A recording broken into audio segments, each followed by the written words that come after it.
gën a yomb mais en tout cas man musuma ko laaj dara musuma ko ñaan dara duma ko def parce que yarewuñu ma noonu jege woon naa ko comme tu dis sur des dossiers Konaré yónni na ma demal seeti président Ablaye Wade nga wax ak moom lii ak lii ak lii mu recevoir ma ñu waxtaan ci su ma paree ma dem suma yoon loolu moo am maintenant nag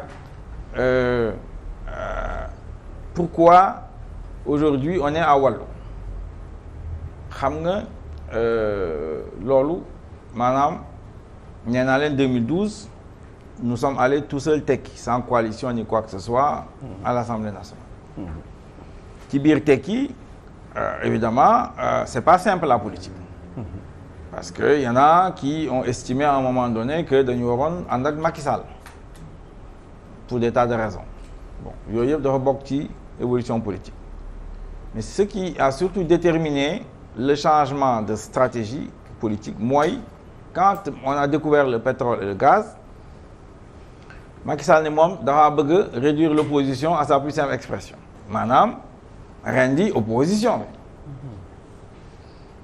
man xam naa loolu qu'est-ce que ça veut dire parce que nous l'avons vécu et donc c'est à ce moment-là que nous nous sommes dit mais il faut un regroupement des forces de l'opposition pour faire face kese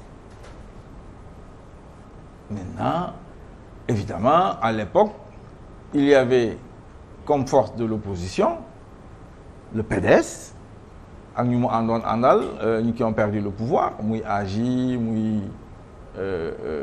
ak bokk gis-gis ñoom la woon ensuite il y avait Rewmi Gakou a quitté le gouvernement ensuite le PASTEF venait de naître etc donc c'est à ce moment-là qu'on a créé Manko Wattu Sénégal vous vous souvenez a doon coordonnateur bi fallait affaire yi commencer ñu di ci wax affaire u pétrole bi affaire u Franck Timis ak yu mel noonu dugg ci affaire u système électoral bi avec le renouvellement des cartes d'électeurs là l'histoire de Aly Ngouille Ndiaye donc loolu moo andi cette alliance dans l'opposition bu ñu demee ba ci biir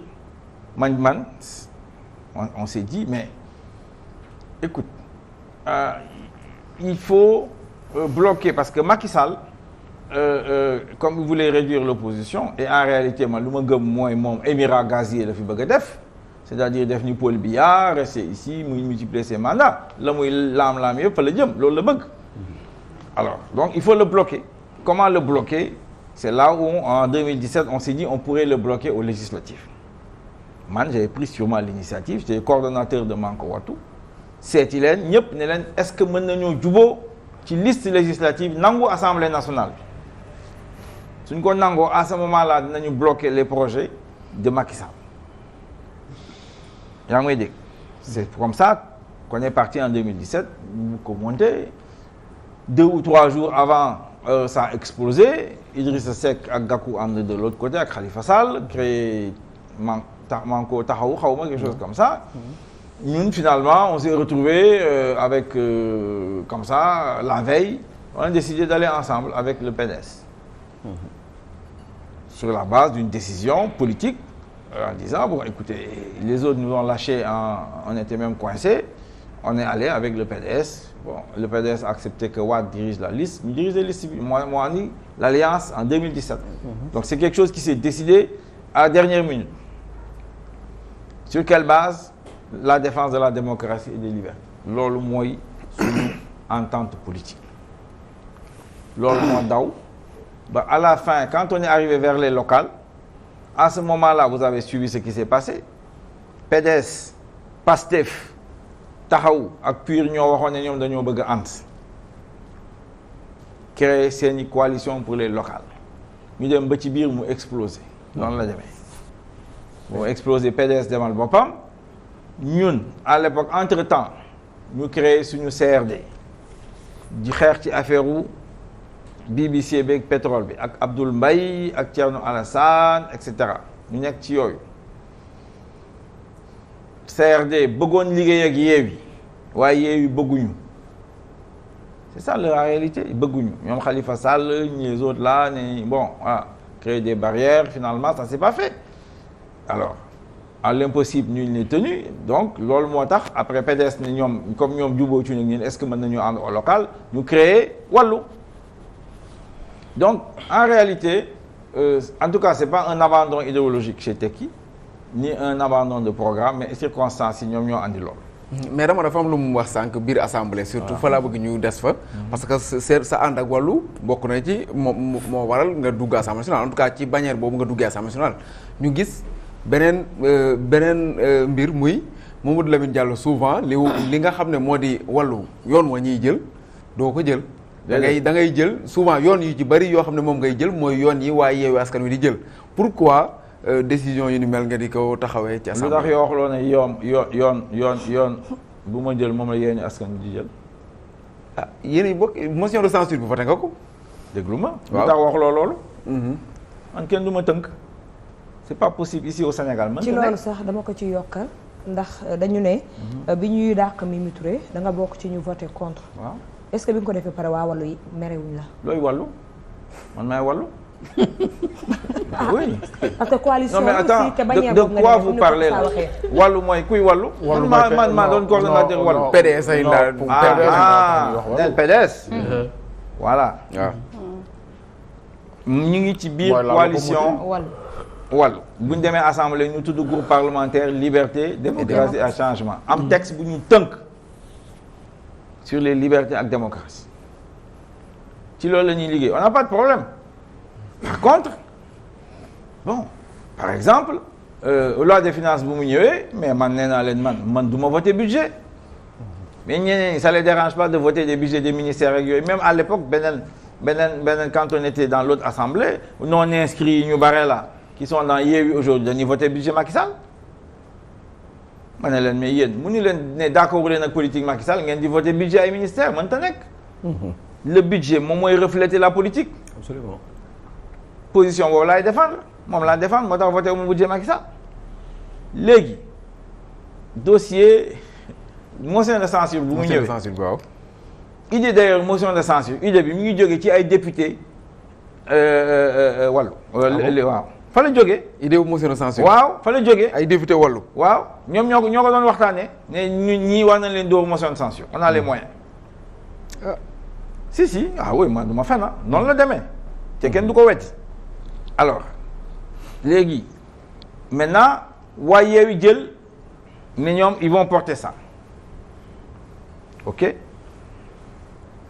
ils ont communiqué entre eux il y a eu des problèmes de communication des réactions et de temps bon finalement Yewwi déposé motion de censure n'est-ce pas waxtaan naa ci ak Biram bu ma ko gisee ma ne leen man bon j'ai quand même des observations une première observation mais seen député yëpp yéen ko signé c'est pas nécessaire 17 députés doy na. Justement. te dans une session vous ne pouvez un député mënul def plus de deux motions d'une motion de censure donc vous avez grillé les cartes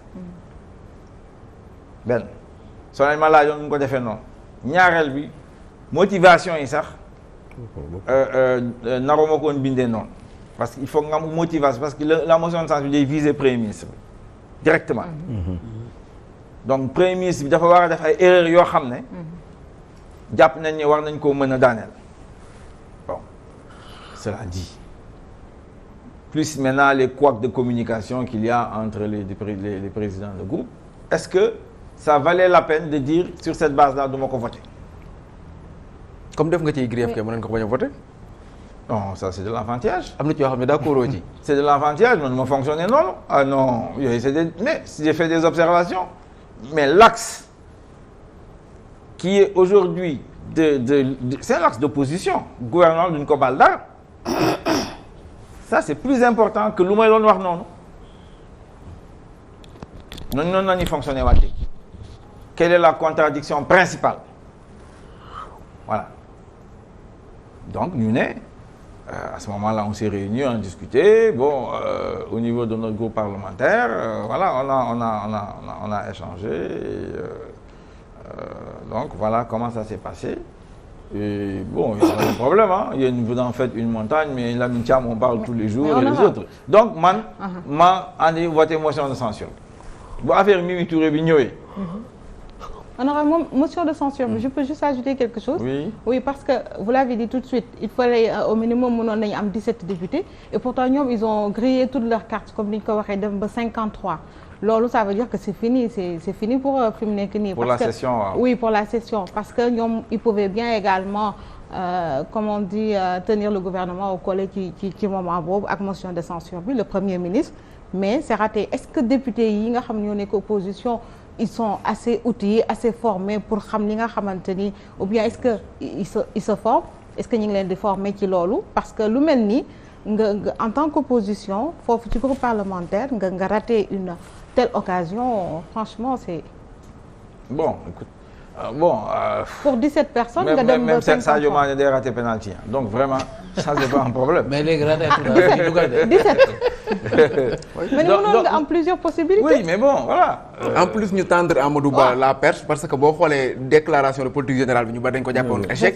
Mais bi mu ñëwaatee daanaka il s'est défoulé sur ñi nga xam ne ñoo déposé motion de censure bi dégg nañ ko sax ak lim ci wax clashaale ci yenn mais bon voilà aujourd'hui en tout cas le constat c'est que voilà man nee naa Birame soo ma laajoon c'était pas la peine bon xam nga nag bon le règlement intérieur c'est plusieurs articles donc mënoo tëb ne yow tu connais tout de suite c'est normal donc ça vient avec un règlement intérieur qui est faux. C'est ça. Qui est faux, on fonctionne avec ça. Bon, on a décidé de fonctionner avec ça. Lan ngeen bëgg ñu def. Mais non, attends, parce que tey la procédure. mais attends dans les prisons Sénégal prison yi ña fa nekk dañ ne dañoo jéggi yoon yéen ngeen jéggi yoon ñu leen di fay. ba pare di continuer. waaw léegi lan ngeen bëgg. Le peuple da ngeen dem taxaw biir assemblée nationale le peuple que vous êtes là dem leen assemblée nationale léegi assemblée nationale faux règlement intérieur la. C'est grave. Non assemblée di noonu la yëf yi demee alors léegi ci affaire boobu bon vraiment là madame la star là. Moi je ne suis pas une star, c'est juste Rahma, c'est tout. Loolu vraiment bon ça s'est passé bon je pense que. À mon avis man j'aurais choisi un autre moment pour bien viser. Tout à fait. Loolu laa leen wax ñoom ñëpp. C'est une bonne idée. On avait une occasion da ngay yeeru premier ministre. bi rapport bi ñëwee sax xaw na ko prouver rapport Cour des comptes bi ndax bu doon amul woon moom rapport bi xëy na mën ngeen ci profiter. Par exemple waaw yu mel noonu. Voilà da ngay voilà bon. Il y a eu peut-être un peu de précipitation peut-être j'en sais rien mais en tout cas noonu la yëf yi dem. Yéen daal amoon ngeen penalty waroon a dugal bi rata ngeen ko. waaw déedéet ne bàyyi ma wax Jamil Touré moom Mimi Touré nag moom. waaw Mimi bi waaw Mimi bon Mimi on n'a pas eu la même position parce que en réalité affaire Mimi bi waxtaan ñu ci biir suñu groupe parlementaire parce que bu ñu président de l'Assemblée nationale convoqué xamuñu woon lu tax mu convoqué bureau bi. Séance tenante la ñu xam ne effectivement affaire bu dàqu Mimi Touré la. Donc il y a pas eu de concertation entre nous au niveau donc du groupe parlementaire. Bon maintenant le PDS dégg ngeen leur position. Oui. Bon nous d'ailleurs dans le débat quand j'ai bousculé Youm ne ko d'abord yéen ce que vous avez fait là c'est illégal parce que ñun Assemblée nationale xamuñu APR. ñu xulli seen bët. Voilà. On connaît Benno Bokk Yaakaar. Donc on devait recevoir une lettre de Benno Bokk Yaakaar. On n'a pas reçu une lettre de Benno Bokk Yaakaar. Jusque maintenant. Ah non c'est fini parce que. Non, je veux dire lettre musul am en fait. Ce que je veux dire. amul non ñoom dañuy juum xam nga ñoom dañoo juum bon ils sont pas travaillés dañuy coow rek mais bon ils font les choses là dañuy taaba parce que rigoureusement c'est Benno Bokk Yaakaar qui aurait dû peut-être statuer en disant que voilà donc Mimi ceci ça defuñu loolu bu ñëwee mokk loolu mu ne non il y a eu la jurisprudence du PDS avec Moustapha Cissé Lo ak Mbaye Ndiaye mu làqatu ci loolu donc coincé au mur le PDS en disant yéen ñu ko jàngal en gros voilà comment ça s'est passé et bon ma foi ñun mënuñu cee ànd parce que à l'époque d'accord ñu woon ci loolu et jusqu'à présent parce que c'est trop facile bu ñu doon wax l'esprit de la loi Abdoulaye Wade moo ko ci dugal que député bu bàyyi coalition wala partem dafa war a perdre postam Maître Wade moo ko ci dugal dans la constitution de 2001 lu tax ñoom ils avaient vécu une situation su ñu amoon ay député du temps du PS PDS la woon da ngay gis seen benn député yeewu suba def meeting de ralliement au parti socialiste continuer nekk député donc loolu la bëggoon régler avec ces dispositions dans la constitution bon mais ça ce n'est pas la même chose que s'il y a des divergences dans un parti ou en tout cas des différents une opinion différente sur une question maintenant dans un parti jàpp naa ko en tout cas il faut l'encourager alors si Mimi n'est pas d'accord sur un point avec l'APR mooy le troisième mandat parce que ci loolu la d'accord ak ñoom jël ci ay position jàpp naa ne c'est pas suffisant pour l'exclure de l'APR encore moins de Benno Bokk Yaakaar sinon aujourd'hui on est dans l'arbitraire ku mu neex président du groupe parlementaire bu mu neex ne député sangam man bëtam yi neexuma wala maquillage am bi neexuma donc but du président Assemblée nationale mu convoqué bureau bi on vote à la majorité ñu dàq